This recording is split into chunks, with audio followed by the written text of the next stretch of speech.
네, 안녕하세요. 이번 시간에는 인공지능 윤리 교육 저번 시간에 했던 것을 실제적으로 적용을 해서 어떻게 우리가 조금 더 인공지능 윤리를 이해할 수 있는지 한번 함께 해보도록 하겠습니다. 자, 우리가 2016년에 마이크로소프트에서 테이라고 하는 챗봇 인공지능을 만들어서 옛날 트위터, 지금은 X라고 하죠. 거기에 배포를 한 적이 있습니다. 이 테이는 사람들과의 대화를 통해서 언어학습을 하도록 설계가 돼 있었던 챗봇이고요.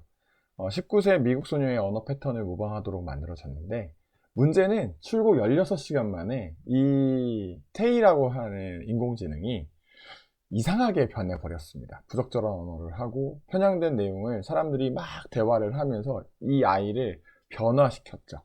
그래가지고 이 인공지능 테일을 거의 하루 만에 이 테일을 닫아버리는 그런 초유의 사태가 있었습니다.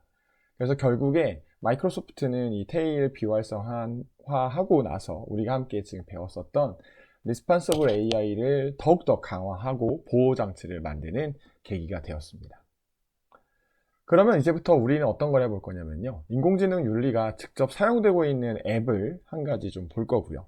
그 다음에 인공지능 윤리를 생각해 볼 수 있는 체험을 몇 가지 한번 함께 해볼까 합니다.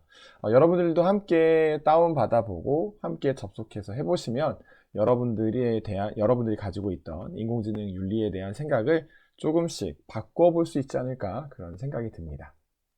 자, 일단 첫 번째는 원래 우리는 항상 이제 공정성을 먼저 배웠었잖아요. 근데 이번에는 포용성부터 한번 해볼게요. 포용성은 다른 말로 포괄성이라고도 합니다. 우리가 앞에 강의를 들으셨다면 우리 앞에서 그런 얘기 했었죠. 포용성, 포괄성이라고 하는 것은 그 누구 하나도 버려두지 않고 모든 사람이 평등하게 이 인공지능을 사용할 수 있게 해야 된다라는 것이다 라고 말씀드렸었죠. 자, 우리나라에서 매우 멋진 앱 하나를 개발을 했었습니다. 그것이 무엇이냐면 바로 썰리번 플러스라고 하는 겁니다. 우리나라에서 만든 앱이고요. 시각 보조 서비스입니다. 여러분들 한번 다운받아서 한번 사용해 보시면 되게 멋진 경험을 해보실 수 있을 텐데, 자, 여기에는 AI 모드라는 것도 있고요. 문자 인식이라는 것도 있고, 이미지도 인식시킬 수 있고, 얼굴 인식이라는 것도 있습니다. 한번 다운받아서 한번 해보세요. 꼭 해보시면은 내 얼굴을 찍어보면 그 사람의 나이나 생김새, 그 다음 표정, 감정까지도 이 썰리번이 미리 알려주고요. 이렇게 화면을 찍어보면 하얀색 테이블 위에 검은색 로지텍 키보드가 놓여 있어요. 네, 여기 있는 로지텍이라고 하는 것도 인식을 하면서 사람들이 모두 다 사용할 수 있는 이런 포괄성 가지고 있는 또는 포용성을 가지고 있는 인공지능이 이런 것들이 있습니다. 자, 여러분들 이런 거를 이제 사용을 하시면서 어떤 걸 같이 함께 생각했으면 좋겠냐면, 인공지능 기술이 우리 삶에 어떤 변화와 긍정적인 기술로 이루어질 수 있는지를 꼭 이야기해 봤으면 좋겠어요. 그러니까 여러분들이 인공지능이 단순히 돈을 벌기 위한 하나의 수단이 아니라 정말 필요로 하는 사람들에게 잘 사용될 수 있는가, 이런 것들을 한번 경험해 보시면 좋겠습니다. 자, 그러면 이제 공정성에 대한 이야기를 한번 해볼게요. 인공지능을 사용할 때 우리가 공정성을 가져야 된다고 얘기했었잖아요. 인공지능이 모든 사람을 공정하게 대하고 비슷한 상황에 있는 집단에게 편견, 바이어스에 따라서 불공정해서는 안 된다라고 했었죠. 자, 일단 우리가 지금 경험해 보려고 하는 것은 데이터 편향성이 무엇인지를 한번 경험을 해보겠습니다. 자, 여러분들 여기 한번 접속해 볼까요? 코드 org/oceans, 다른 말로는 AI for Ocean이라고 검색을 하시면 됩니다. 자, 한번 같이 해볼까요, 우리? 자, 여기에다가 검색창에다가 AI for Ocean이라고 하겠습니다. 그러면 여기에서 코드 org 이 사이트로 들어오시면 됩니다. 자, 들어와 보시면 아마 이러한 화면이 나올 거고요. 자, 여기가 만약에 영어로 나온다면 왼편 밑에 보시면 한국어로 해서 여기 여러 가지 언어를 바꿀 수 있는 게 나옵니다. 자, 좋은 말이 나오는데, 요 인공지능 게임은 어떤 거냐면 바다에 있는 쓰레기를 없애기 위한 인공지능을 교육하는 겁니다. 우리가 이것을 제대로 교육을 하게 되면 바닷속에 있는 쓰레기만 잘 없앨 수 있어요. 자, 그러면 제가 한번 정상적으로 한번 해볼게요. 자, 시작을 한번 해보겠습니다. 인공지능은 처음에 물고기인지 쓰레기인지를 알 수 없어요. 그렇기 때문에 우리는 얘에게 학습을 시켜야만 합니다. 자, 그 학습을 우리가 한번 해볼게요. 자, 첫 번째는 올바르게 해보겠습니다. 자, 물고기 맞죠? 물고기 맞고, 물고기 아니야. 자, 그리고 계속 인공지능을 많이 학습하면 많이 학습할수록 인공지능은 더욱더 정확한 결과물을 가져오게 됩니다. 그래서 우리는 이거를 한 20개 정도만 한번 해볼게요. 네, 해양 오염이 생각보다 많이 심하다고 돼 있죠. 우리가 만약에 여기서 데이터를 실수를 하게 된다면 인공지능도 똑같게 실수를 한다는 거예요. 그래서 사람을 반영한다 했었죠. 자, 20개가 됐고요. 한번 계속 해보겠습니다. 자, 그러면 이제 이 인공지능이 쓰레기를 잘 구분하는지 한번 볼까요? 20개 정도 했으니까 해볼게요. 자, 빠르게 한번 진행시켜 보겠습니다. 네, 지금까지 하나 오류가 났네요. 그죠? 자, 계속을 눌러보면 자, 우리가 이제 잘 됐는지 안 됐는지를 확인을 해보는 겁니다. 봤더니 지금 오류가 좀 한 3개, 4개 정도, 5개, 하나, 둘, 셋, 넷, 다섯, 6개의 오류가 발생한 것을 알 수 있습니다. 이거를 더 잘하게 하기 위해선 더 많이 훈련을 시키면 됩니다. 근데 우리는 일단은 한번 넘어가 볼게요. 계속 해보면은 자, 이제 어떤 거냐, 우리가 이 인공지능을 가지고 실제로 바다로 나가 볼게요. 자, 바다로 나간다 그러면 어떤 일이 일어날까요? 자, 그러면 어떤 일이 일어날지 한번 생각해 보시고 자, 한번 시작을 해 보겠습니다. 자, 쭉 갑니다. 쓰레기 잘했고 물고기 잘했고 잠깐만요, 이러면 안 되는데, 그죠? 자, 인공지능을 이용해서 우리가 학습을 할 때 주의해야 되는 사항 중에 또 하나가 이겁니다. 모든 데이터가 모든 현실을 다 반영하는 건 아니다. 그러니까 모집단을 모두 반영하는 게 아니라고 했었죠. 표본이라고 하는 것 자체가. 그렇기 때문에 우리는 어떤 인공지능을 사용을 할 때 반드시 고민해야 되는 게 뭐다? 표본을 어떻게 잡을 것인가에 대한 고민을 반드시 하셔야 됩니다. 알겠죠? 인공지능은 우리가 가르치는 것만 할 수 있습니다. 그리고 그 이후에 조금씩 더 배워나가는 거죠. 자, 그럼 다시 전으로 돌아가 볼게요. 자, 전으로 돌아가서 새롭게 한번 시작해 보겠습니다. 이제는 데이터 편향성에 대한 이야기를 해볼 건데요. 자, 우리가 항상 데이터라고 하는 것은 무엇이다? 사람이 가르치는 것이다. 근데 우리가 이 안에 잘못된 데이터를 넣으면 어떤 일이 일어나는지 한번 볼게요. 자, 데이터를 한번 틀린 데이터를 넣어 보겠습니다. 자, 물고기는 물고기가 아니다로 할게요.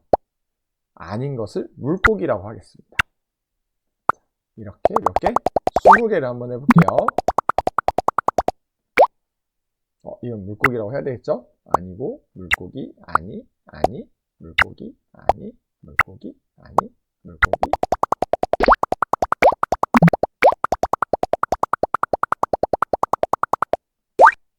자, 이거는 물고기 아니라고 합니다. 물고기, 아니, 물고기, 아니. 이런 편향성을 우리가 잘못된 데이터를 넣었다고 한번 봅시다.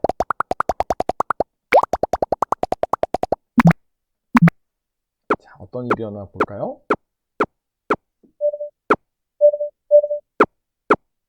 자, 봅시다.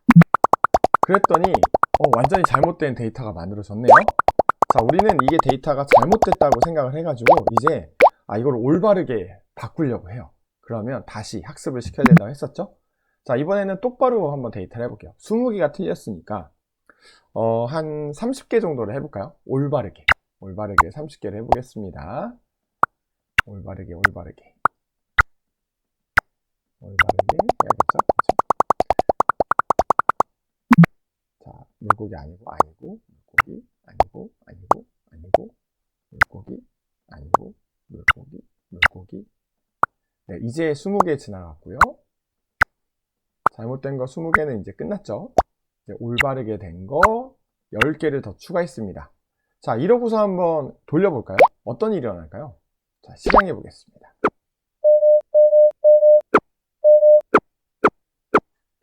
자, 해봤더니 우리가 이미 되게 열심히 바꾸려고 했는데도 결국에는 오류가 발생할 수밖에 없어요. 자, 우리가 이거를 몇 개를 더 훈련을 하면 원래 우리가 원하는 올바른 데이터를 만들 수 있을까요? 한번 여러분들이 꼭 한번 실험해 보세요. 자, 근데 해보시면 아시겠지만 100개를 넣어도 거의 끝까지 오류가 남아 있습니다. 이만큼 어떠한 데이터 처음에 우리가 가르치는 학습 데이터 안에 편향된 잘못된 값이 들어있으면 인공지능은 그것에 대한 영향을 계속 받을 수밖에 없다라는 것을 이것을 통해서 조금 확인해 보실 수 있을 겁니다. 자, 그러면 이거 말고도 여러 가지 예시들이 있거든요. 자, 그 예시들을 한번 더 보도록 하겠습니다. 자, 엘리시움이라고 하는 2023년에 나온 영화의 한 장면인데요. 어떤 거냐면 주인공이 그 인공지능 로봇 요원에게 불신 검문을 받는 과정에서 그 주인공한테 뭐라고 하냐면 가방을 열어보세요 라는 인공지능 로봇 요원의 말에 비꼬으면서 대답을 했다가 보호관찰 8개월 연장 처분을 받습니다. 근데 그 당시에 이 주인공은 매우 개선하고 내 삶을 바꿔보고자 나의 삶을 좀 더 옳은 방향으로 가고자 노력하고 있었거든요. 하지만 이 인공지능 보호관찰관은 뭐라고 했냐면 네가 다시 범죄를 저지를 확률은 78.3%야. 차량 절도, 특수폭행, 체포거부 뭐 이런 식으로 그냥 객관적인 데이터만을 통해서 이 사람의 노력을 평가해 주지 않습니다. 자, 그렇다면 우리가 이러한 인공지능이 공정하다고 말할 수 있을까요? 약간 고민되시죠? 그래서 사법 영역에서 인공지능 기술이 침투해서 인공지능이 인간의 기본권을 침해하는 직접적인 모습을 보여주는 영화 중에 하나라고 할 수 있습니다. 자, 한 가지 더 있어요. 자, 미국에서는 이 콤파스라고 하는 미국 재범 예측 프로그램을 만든 적이 있습니다. 물론 지금도 계속 이제 뭐 개선해 나가고 있다고 하는데, 자, 민간 기업이 개발한 콤파스, 범죄 전력, 범죄자의 성향, 태도 등 137개의 요소를 토대로 해서 위험성을 1에서 10단계로 평가해서 판사가 형량을 정할 때 결정을 지원해주는 인공지능 시스템입니다. 그런데 여기에서 그 이야기가 나와요. 백인보다 흑인의 재범 위험률이 높게 보이는 편향된 예측을 하고 있다라고 퍼블리카가 보도를 하게 됩니다. 그러면서 이제 이것에 대한 그 인공지능의 공정성에 대한 얘기가 매우 미국에서 크게 불게 되거든요. 그러니까 어떠한 이 데이터를 사용을 할 때도 여기서 어떤 걸 썼겠어요? 이 콤파스를 만들 때 과거 미국의 데이터를 봤겠죠. 현재 데이터를 보는 게 아니잖아요. 그죠? 그러니까 현재의 미국인의 흑인과 백인을 비교를 하는 절대적인 데이터가 부족하기 때문에 과거 데이터를 끌고 오다 보면 과거의 흑인들이 평균적으로 더 많은 범죄율이 높았었겠죠. 그러다 보니까 그거를 그대로, 왜냐면 자기가 배운 대로만 인공지능은 표현을 하니까. 그쵸? 그러니까 이러한 문제점들이 발생할 수 있다라는 겁니다. 자, 이번에는 투명성을 좀 한번 봐볼게요. 투명성이라고 하는 거는 블랙박스 AI 기억나시나요? 블랙박스처럼 AI가 판단을 할 때 어떠한 과정을 통해서 결과를 출력하는지 우리가 알 수 없어요. 자, 이거를 방금 전에 했었던 동일한 프로그램을 통해서 확인해 볼 수 있습니다. 자, 한번 볼까요? 자, 여기에서는 맨 마지막에 있는 8번으로 가시면 됩니다.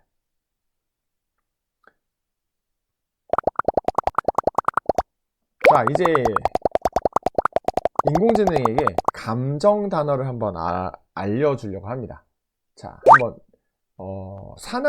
무서운을 한번 제가 가르쳐 볼게요. 자, 여러분들은 무엇을 생각해야 되느냐? 제가 무섭다라고 하는 것의 기준이 무엇인지 맞춰보세요.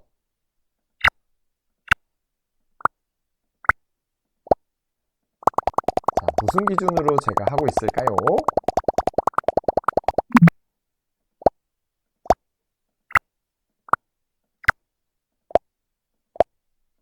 자, 느낌이 오시나요?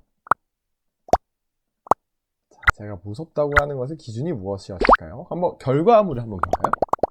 자, 실행 한번 해보겠습니다.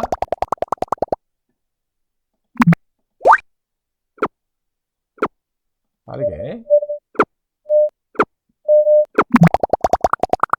자, 전체적인 결과물이 나왔습니다. 자, 어떤 기준으로 제가 무섭다고 했을까요? 자, 느낌이 오시나요? 네, 제 기준을 말씀드릴게요. 제 기준은 눈이 큰 녀석이었습니다. 눈 안에서도 검은 자가 큰 녀석들. 저는 옛날에 이렇게 검은 자 큰 거에 대한 약간의 그 무서움이 있었는데, 자, 이런 식으로 어떠한 감정이라고 하는 요소는 인공지능에게 교육을 시킬 때 교육을 시킨 사람의 그 감정이 들어가 있잖아요. 근데 사람들의 감정이라고 하는 건 모두 동일하게 느끼는 게 아닙니다. 그죠? 그러니까 나의 감정을 인공지능에게 가르쳐 놨어요. 그러면 그 인공지능이 그 감정을 판단해서 할 때 내 감정을 인공지능에게 정확하게 가르쳐 주는 것도 어려울 뿐더러 그 인공지능이 느꼈다라고 하는 감정은 인공지능이 느낀 게 아니죠. 누가 느낀 거예요? 그것을 학습시킨 사람의 감정이 들어가 있는 겁니다. 문제는 뭐냐면 우리가 정의롭다, 그렇죠? 정의롭다 이런 표현이라고 하는 것 자체가 감정 단어죠. 어떤 객관성을 가지는 것이 아니라 그때그때에 따라서 정의롭다라고 하는 것의 정의가 바뀌잖아요. 그렇기 때문에 우리는 이러한 내용들에 대한 투명성을 가지기가 참 어렵습니다. 그러니까 우리가 어떠한 판단이라고 하는 것을 할 때 그것에 대한 투명성을 가질 수 있는가, 그런 것들도 우리가 인공지능을 사용해서 무언가 앱을 만들 때 반드시 고려해야 되는 사항이다 라는 거 여러분들 꼭 기억하셨으면 좋겠습니다. 자, 이제 마지막으로 책임성에 대한 이야기를 잠깐 해볼게요. 자, 책임성이라고 하는 건 뭐라고 했었죠? 인공지능을 만드는 개발자와 활용하는 사람 둘 다 책임감을 가져야 됩니다. 자, 이것을 하기 위해서 우리는 모랄머신이라고 하는 어떤 사이트를 한번 활용을 해볼 건데요. 검색은 모랄머신이라고 검색을 하시면 됩니다. 그리고 나서 한국어를 선택하시면 되는데요. 자, 이거를 하기 전에 잠깐 트롤리 딜레마라고 하는 것을 말씀드리고서 함께 체험을 해보도록 할게요. 자, 트롤리 딜레마라고 하는 건 이런 겁니다. 어떠한 기차가 가고 있어요. 여러분들이 이 기차의 좌우를 옮길 수 있는 선택권을 가지고 있다고 칩시다. 반드시 두 라인 중에 한 라인은 죽어야 돼요. 자, 한쪽은 한 명이 있고 한쪽은 여러 명이 있습니다. 어디를 선택하실래요? 근데 문제는 한 명이 나의 가족입니다. 여기는 나와 상관없는 사람들이고요. 자, 이럴 때 우리가 윤리적 결정을 내려야 되는 상황이 오는데 이런 걸 트롤리 딜레마라고 합니다. 자, 예를 들어서 자율주행 자동차가 브레이크가 고장나서 앞에 많은 사람이 있는 경우 자율주행 자동차는 나를 지켜야 될까요? 아니면 나보다 많은 사람들을 지켜야 될까요? 자, 이런 것들을 간접적으로 경험해 볼 수 있는 것이 바로 이 모랄머신입니다. 자, 한번 모랄머신에 접속을 한번 해볼까요? 자, 여기에 검색창에다가 모랄머신이라고 치시면 처음에 나오는 이 사이트입니다. 자, 얘를 눌러서 들어가 보면,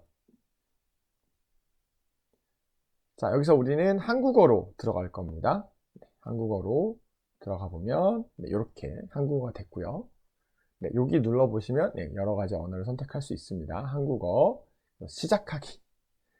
자, 여기는 여러 가지 장면이 나오는데 여러분이랑 저랑 다른 화면이 나올 겁니다.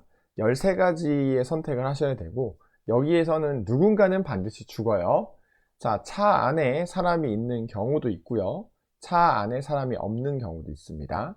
자, 보면은 직진을 하는 경우에 이쪽에 있는 사람들이 모두 죽고요. 오른쪽에 있는 사람들은 죽지 않습니다. 그렇죠? 자, 자동차가 사고가 일어날 때 그냥 직진해야 되는가? 아니면 자동차가 판단해서 꺾어서 가도 되는가? 자, 이거는 그냥 선택을 하면 될 것 같죠? 자, 두 번째입니다. 자, 이번에는 자율주행 자동차 안에는 사람은 없어요. 그리고 신호를 지키고 있는 강아지가 있고 신호를 지키지 않고 가고 있는 할머니, 여성, 여자아이가 있습니다. 어떤 게 과연 옳은 것일까요? 네, 이것들을 이제 판단하셔야 돼요. 네. 자, 그리고 나서 이번에는 차 안에 우리 가족이 타고 있어요. 밖에는 가족이 아닙니다. 그냥 가면 우리 가족이 죽고요. 근데 문제는 이 사람들은 신호를 지키면서 가고 있습니다. 그러면 이럴 때는 어떻게 해야 될까요? 자, 여러분들도 한번 선택해 보세요. 자, 그리고 이번에는 차 안에 있는 사람들이 있고 사람들이 있습니다. 인원은 5명, 4명.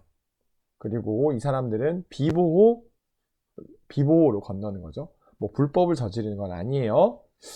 네, 이거 어떻게 해야 될까요? 자, 이번에는 차 안에 사람이 타고 있습니다. 차 안에 사람이 타는 사람 중에 봤더니 요렇게 생긴 사람들 있죠. 요 사람들은 범죄자입니다. 범죄자. 네, 범죄자들이 타고 있고요. 일반적인 우리 가족이 타고 있고요. 바깥쪽에 사람들이 있는데 모두 직업을 갖고 있는 사람들이네요. 누구를 살려야 될까요? 그죠? 자, 그 다음에 이번에는 어린 사람 위주, 그 다음에 좀 나이 많은 사람들 위주. 누구를 살리는 게 맞을까요? 자, 이런 식으로 여기에 있는 조건들을 가지고서 여러분들이 판단을 하셔야 됩니다. 저는 일단 저의 기본적인 판단은 자동차 안에 있는 사람은 무조건 살린다. 그 다음에 합법적으로 건너는 사람은 살리겠다. 이런 2가지 기준으로 저는 선택을 쭉 끝까지 해보도록 하겠습니다. 그쵸? 자, 그 다음에 10개 있고요. 11개, 12개, 13개. 자, 마지막 선택입니다. 자, 보면 이렇게 범죄자들이 있어요. 범죄자들. 이 사람들이 불법이죠. 그러면 최종적으로 결과를 이렇게 보여줍니다. 가장 많이 살려준 캐릭터, 가장 많이 희생된 사람. 자, 제가 골랐던 걸 보면은 저는 사람의 숫자는 그렇게 중요하지 않았습니다. 저는 항상 차 안에 있는 사람이 제일 중요하다고 했었죠. 그 다음에 저는 법규를 매우 중요하다고 했는데 이번에는 다른 사람들에 비해서는 법규 준수를 그렇게 중요하지 않게 봤어요. 왜 그러냐면 차 안에 있는 사람을 살리려고 하다 보니까 그렇게 됐어요. 성별 선호도 같은 경우에도 저는 그렇게 크게 따지지 않았습니다. 그 다음에 종에 대한 선호도도 사람 위주로 살렸네요. 그리고 연령 선호도 같은 경우에도 저는 차 안에 있는 사람을 우선적으로 살렸기 때문에 이런 것도 좀 가운데에 나와 있는 경우가 있고요. 체력 선호도도 저한테는 유의미하지 않습니다. 그 다음에 사회적 가치관도 유의미하지 않았어요. 자, 이런 식으로 여러분들이 어떠한 인공지능의 판단에 대한 여러분들의 그 생각을 한번 넣어서 결과를 볼 수 있는 게 바로 모랄머신입니다. 자율주행 자동차에서 만약에 우리가 앞으로 자율주행 자동차가 발전을 하게 된다면 결국에 그 프로그래밍을 한 건 누구죠? 사람이 되겠죠. 그러면 우리가 그 자율 프로그래밍을 한 사람이 이 사고에 대해서 책임을 져야 되는 거 아니야? 이런 생각을 할 수 있거든요. 그런데 그게 아니라는 거죠. 결국엔 최종 책임은 누구다? 그것도 사용한 사람도 최종 책임을 같이 가져야 된다. 그렇기 때문에 우리가 인공지능을 사용한다라고 하는 것은 반드시 책임성을 가지고 접근하셔야 됩니다. 자, 아시겠죠? 자, 그러면 이제 마무리를 해보도록 하겠습니다.